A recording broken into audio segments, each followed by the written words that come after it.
Welcome. This is week 7 of Working with the Law with transformational life coach Christi Corradi. Okay, hello and welcome. Today we're going to be talking about the law of compensation. And first we're going to start with our gratitudes and proud of. So let's just move to the place of setting the tone of gratitude. Something that you're grateful for. There's so many things that we're grateful for, but thinking of even one thing starts putting us in that vibrational tone, that vibrational place of gratitude.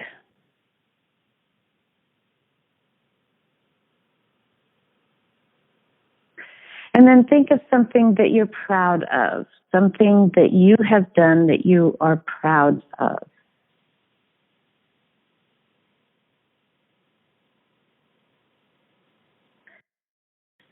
And today I'm actually going to ask another question and just see what comes up as you ask yourself this question. What is seeking to emerge through me today?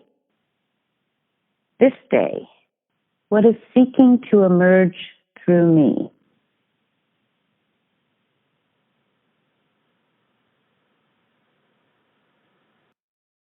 And that's a question that you can ask yourself each morning as well. It's a question that you can ask yourself several times during the day.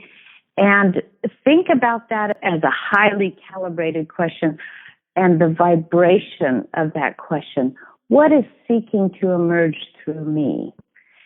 And it's a really wonderful question to ask on a day that we're starting to talk about the law of compensation. You know, when we hear that idea of law of compensation, we think, oh, it must be about money, or it must be about getting paid for what I do, because that's what the term that we're used to using for compensation. What's paid to me in return for what I have done. And, you know, it's exactly what it is, but at a more deep and profound level. And when we begin delving into this work, yes, in a sense, or on the very surface, that's the truth about the law of compensation. But the deeper meaning, the deeper experience is that what is created in our thought must be compensated in our experience. It's an absolute. What is being paid to me, showing up in my life, given to me for what I have inside my thought process. So we know that thought creates our experience, and these are not always necessarily thoughts that we think, but thoughts that we let get inside us because of lack of knowledge, because of lack of understanding, because not knowing that we have choice over our own thought process, choice over what we let inside of us. So many people are really affected by the status quo.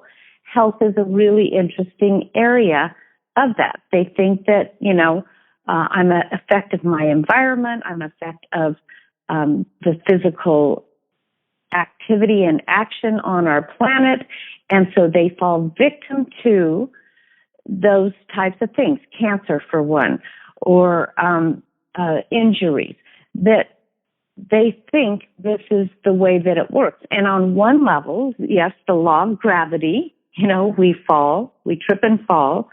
There is that level of law, the physical laws. But when we move into the laws of truth, these are deeper truths, and they, in a sense, trump the physical laws if we know how to use and how to work them. And that's why we're in this study of working with the law. And so in the law of compensation, there are 3 steps that govern the law of compensation. And the first is that there must be a need. And so if you take a look at what you're here in the world to do, what your purpose, or at least in this moment in time, and you look at, is there a need? Is there a need for life coaching? Yes, there are people that want to transform their lives. Is there a need for transforming education? Yes, there are people that want a different experience out of education.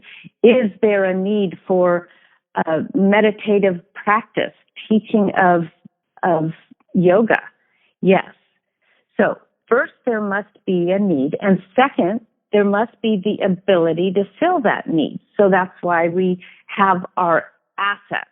And we talked about our 50 assets. What are the assets that we bring to as our life? Not to our life, but as our life. What are our assets? And yes, we go through training, we go through study, all of these things. That creates our ability to fill that need. And then we must become very good at filling that need. And that's why we continue to practice and study. We've gone through several laws that speak a lot about money and the law of receiving, but it's almost like the law of compensation is going deeper into our psyche and really digging up and looking at what is it that's inside of me that is creating that equal result out in the world. Okay, and it's our self-image. It's our sense of identity.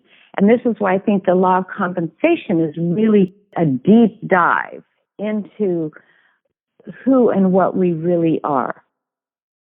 What is our self-identity? Well, we can work backwards on this a little bit, and we can say, well, what's showing up in the world out there? That there must be some equivalent to my image of myself in there. Now, we don't even need to go down and dig these things up. All we need to do is say, oh, that's not what I want to create. So what is the image in my mind, in my psyche, in my being that I want to create?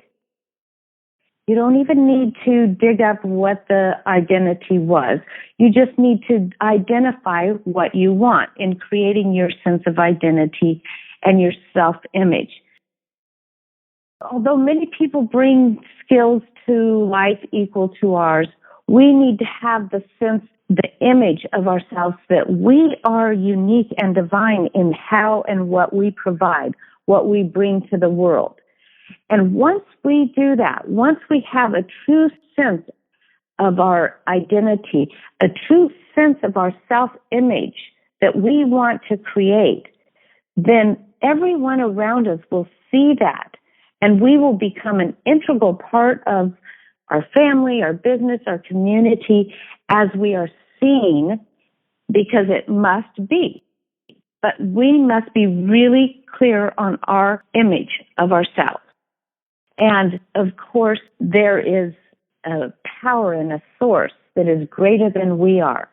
However, we have direct access to that. We are an expression of that. And that is how we know that our thought into the thinking stuff must create that experience. Okay, so we can use the law. In fact, the law is always operating. It never changes.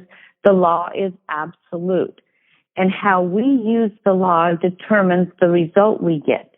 We can try and go around the law, make it work differently, like saying, I have low self-image, but I want good result in my life. That's not the way the law works. The law works as a reflection. This is a reflective universe. It is a reflection of our thought process. It's like the movie screen. Soon we're not going to be able to use this as an analogy because people aren't going to understand the idea of film in front of a light through a lens projecting the image on the screen. But that's exactly how the law of compensation works. It is equal to what is on the film. The light can only shine through the film the way that it is. It doesn't change. It doesn't say, I really want this image to be different as I shine light through this film. You must alter the film, which is our thought, our belief in ourselves. And I've studied this for years. We've studied this for years. And yet I can look around at my life, and I have an amazing, wonderful life. And yes, that's the compensation of my thoughts, of my belief, of my connection with the infinite, and my willingness to know the truth about my connection with the infinite. And I can also look around and see limitations. So do you want to move out of where you are? Is there something that you want to change? Is there something that you're feeling disappointed in, lack of limitation, or is just not quite right? Then we must go right to the thought. And we don't have to go to the why was it that way. We simply go to what is it that you would like to create. Now, sometimes it's helpful. You know, I understand some things about my childhood. It makes it helpful. And it reminds me when I trip up against that issue, I can just go, oh, that's that. That has no truth or no bearing on me. And now I replace my thought. But we don't have to do that. We can just go to the replacement thought. And one of the things about the law of compensation and why we study and why we come to these calls, why we practice in this, is so that we create a larger image of ourselves, of the world that we want to live, of the gifts that we want to get. Because as we do that, as we expand that, then law says, yes, comes in, responds to that, and it creates and draws to us things to create that, in a sense, that larger experience, that greater experience, that it's actually more in alignment experience with our true nature. However, as you know from being in this work, you must know what it is that you want. What do you really want? What areas in your life do you want to experience greater freedom? So that is where we want to put our attention, not to what caused this, what made this happen, why am I this way? We want to ask the question, what do you really want? What area in your life do you want greater freedom? And you are the designer of your life, and you can design it. Now, this is why we write out our vision. This is why we read our vision every day, is so that we can move to that place of imagining. See, sometimes I think that this work, working with the law, parallels the work into your genius, where we look at the 6 faculties. And this one is really about imagination, the image that we create about ourselves. So we can look at habits that we want to change. A great way to look at a habit is when you say, I always do this when I'm in this situation. There's a habit. We can take a look at that and say, what is the experience that we want to have in those experiences? What would you like to change?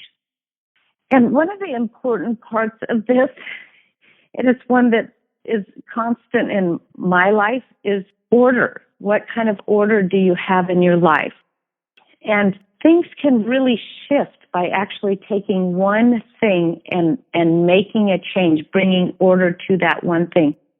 This was one of the first principles that I learned as I came into this work over 30 years ago, was I had a practitioner say to me, go clean out one junk drawer. I'm like, really?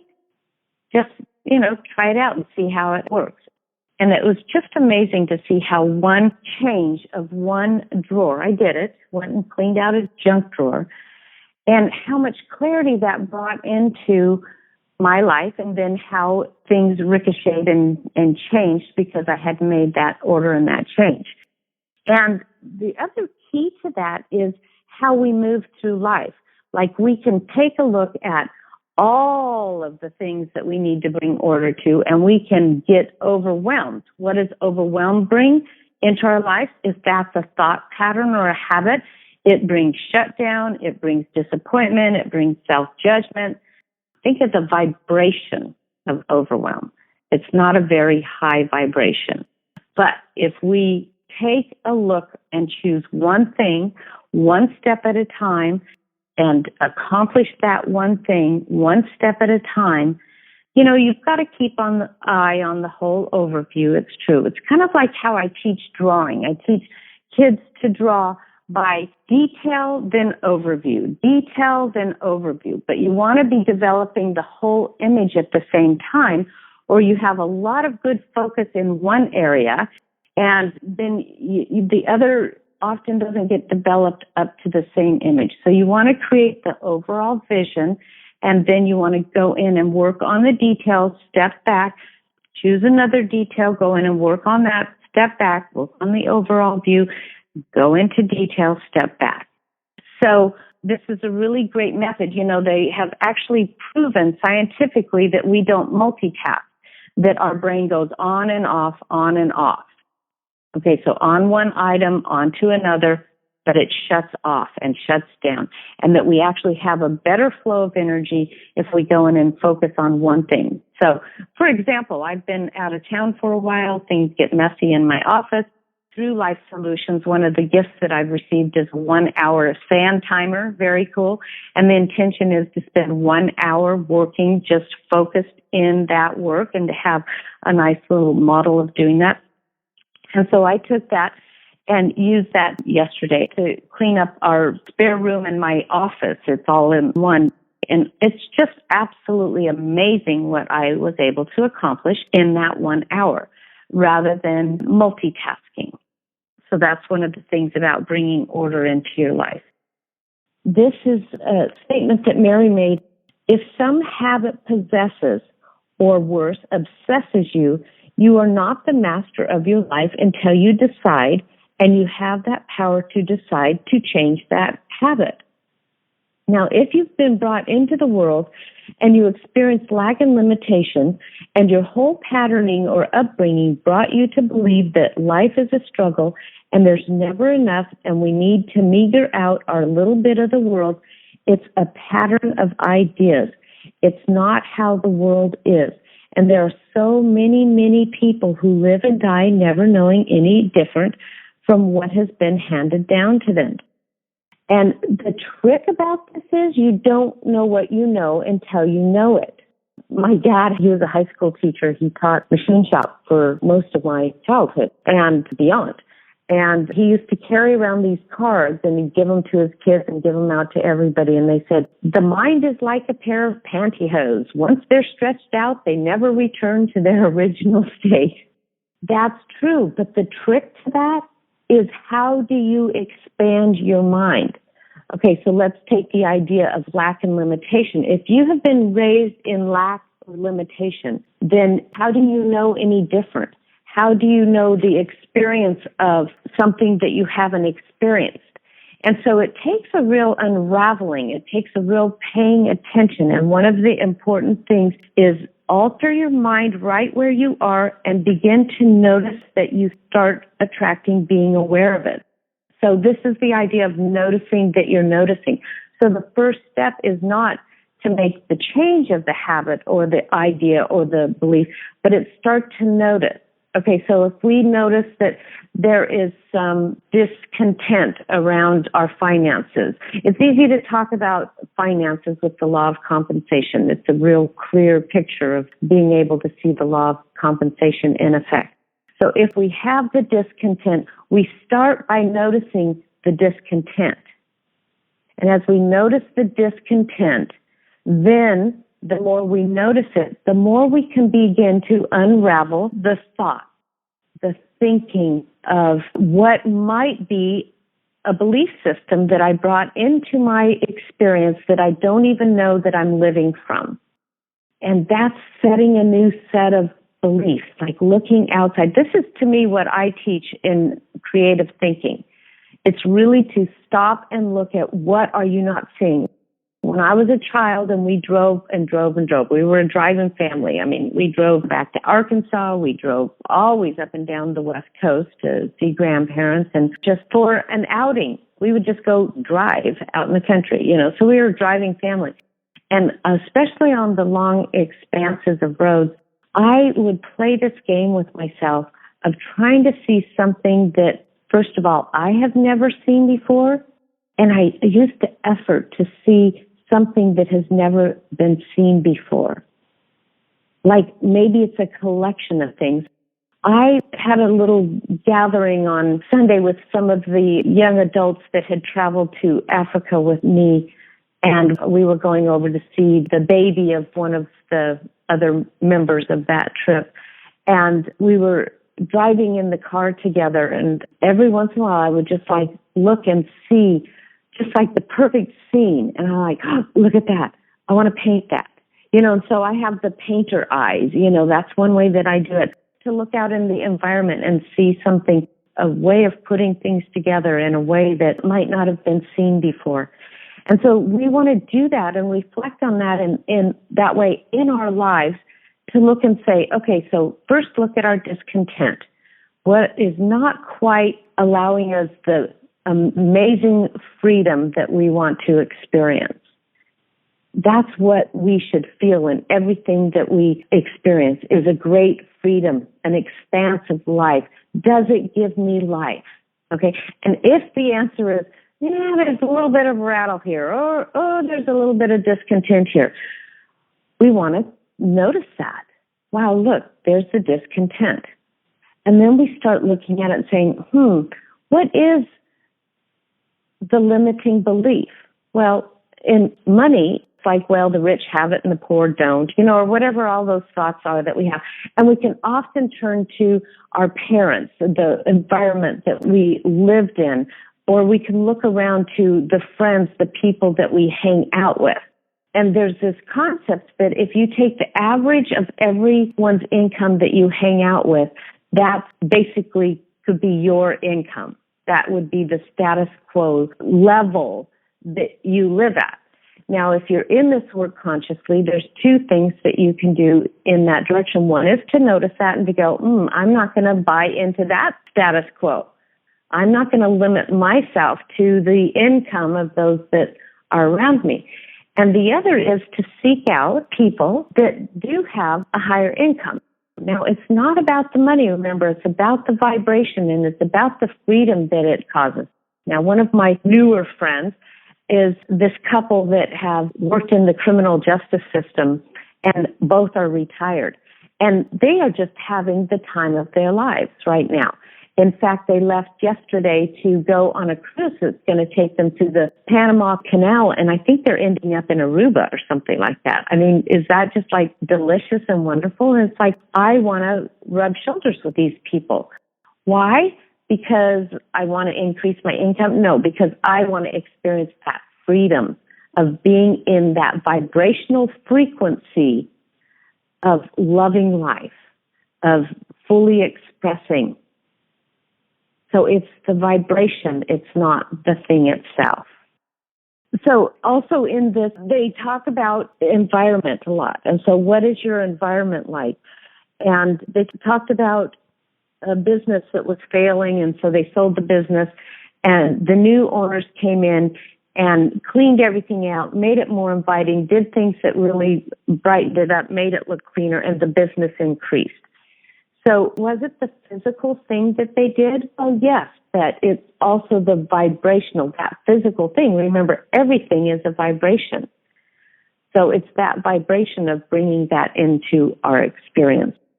I often talk about if we live life from a victim, then we stay a victim, and that we attract being a victim.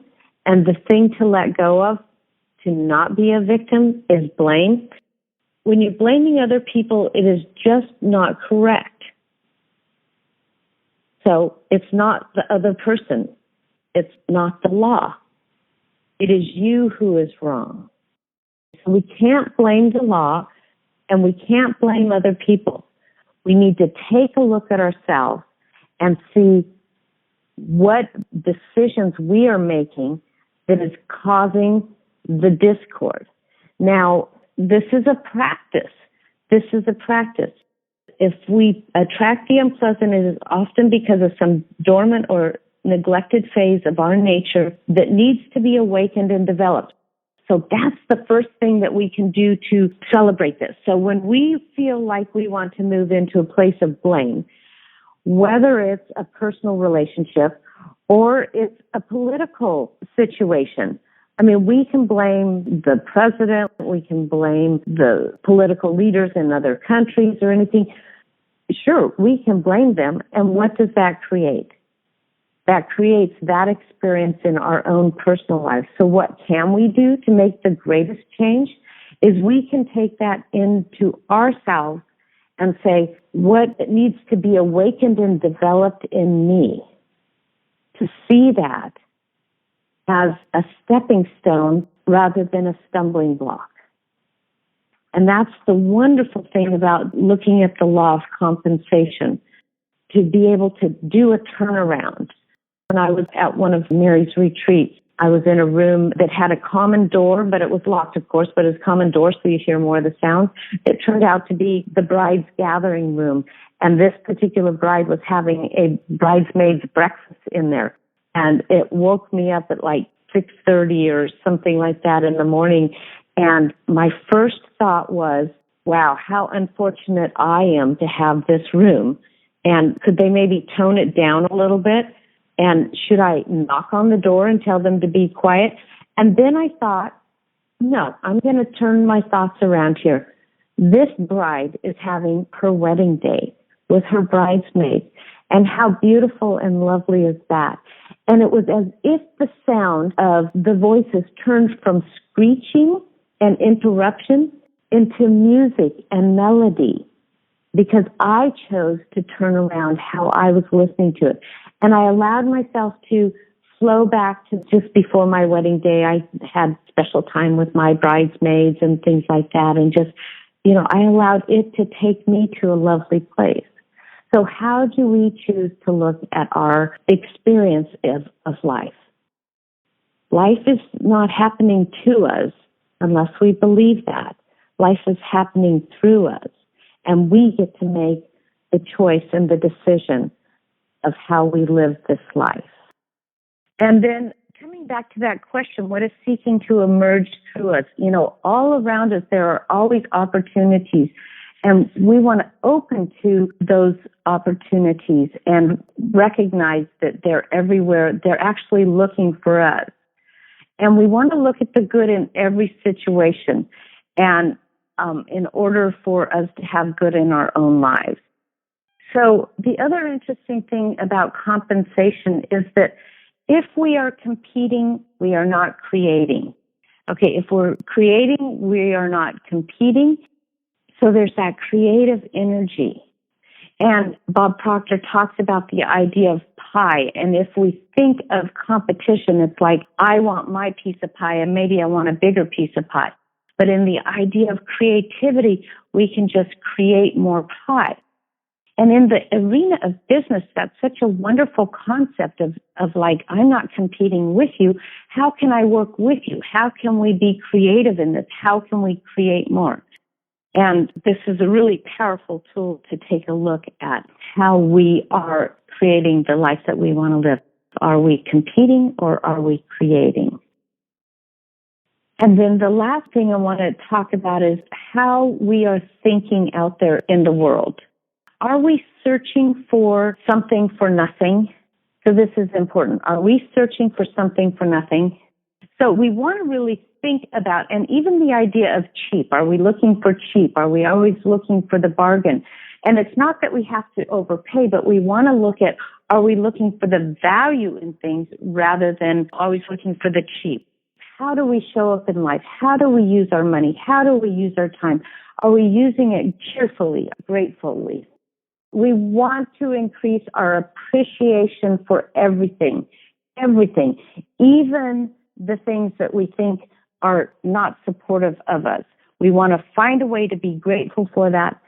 And we want to continually ask ourselves, is there more value in this event that I want to exchange my time or my money for? Whatever your life looks like right now, you ordered it. You ordered it through your thought. And therefore, that's the good news, because you can create it any way that you want it.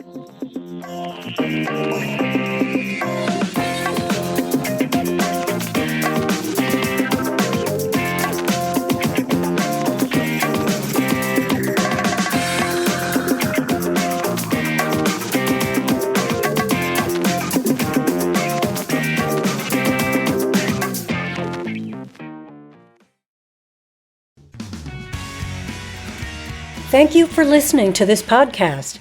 Here are 2 exclusive podcast listener offers. First, for a limited time, podcast listeners can work with Christi in person at a deep discount. Christi offers a unique coaching modality of her own creation that helps clients discover their own answers to where they're stuck and how to move forward. As one of her clients puts it always works. This transformative process is designed to help you identify blocks and create breakthroughs in your personal and professional life. As a thank you for listening to the podcast, you're eligible for a special discount.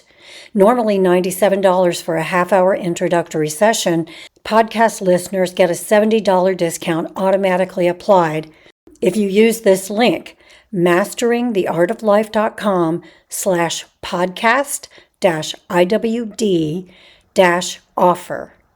That's masteringtheartoflife.com/podcast-IWD-offer. And that link is in the podcast general description as well. Second, you can get the entire library of Mastering the Art of Life with PDF notes and worksheets for each lesson, plus bonuses at no cost at masteringtheartoflife.com/9-month opt-in, all one word, masteringtheartoflife.com/9-month opt-in.